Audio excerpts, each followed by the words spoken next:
What's the solution? We need a final. I'm just kidding.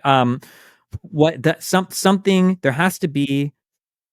Both sides need to feel like they have to. The onus is on them to figure something out. That's the issue. I think that without getting all historical, okay, Israel has benefited from being back against the wall and alone against the world, at least up until 73.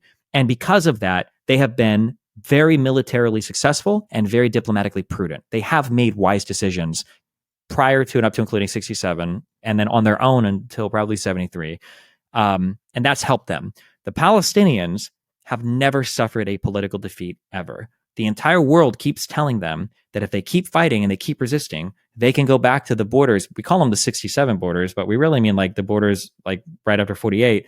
And we really mean like maybe even more than that, depending on what you're talking about, right? People keep saying you can have these 67 borders, it's okay. You're going to get your own state, 100,000 refugees, 200,000 refugees. They got a bigger promise at the Clinton parameters were better than Camp David, and the Tava Summit was even more than the Clinton parameters. And the conversation between Mahmoud Abbas and the Prime Minister Olmert,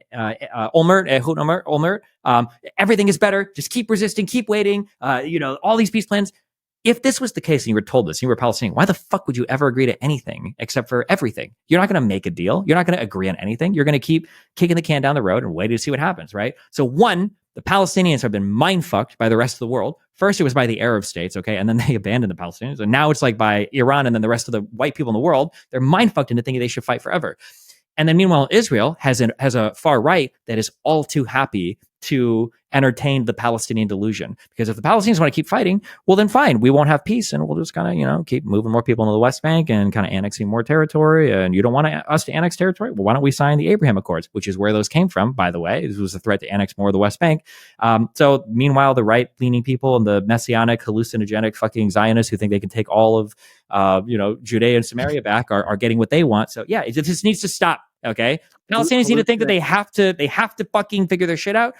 They can't fight forever, and Israeli people also need to figure their shit out too, and not think that they can keep fighting forever because there are going to be consequences. Yeah, there already happen.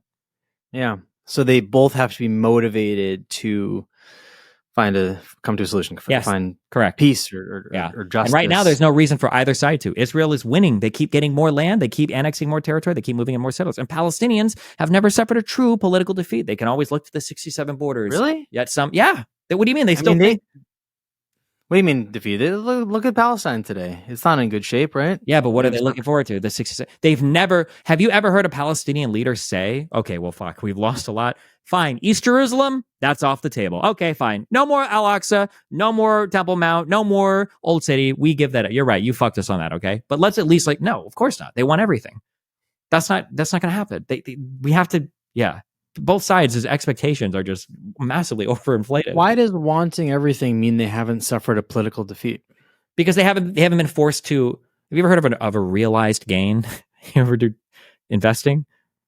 Yeah. Yeah, there are no realized losses or realized gains. They're just, it's like, okay, we can always go back to, no matter how bad things get, we can always go back to the 67 borders when it comes time to make a deal. Well, they've suffered defeat. They just, you're saying is they haven't recognized it. Yeah, there's no lasting They've still defeat. suffered. Yeah, but it'll all come back eventually. Just the next deal, we're going to get even more. This delusional. Yeah. It's not good. Yeah.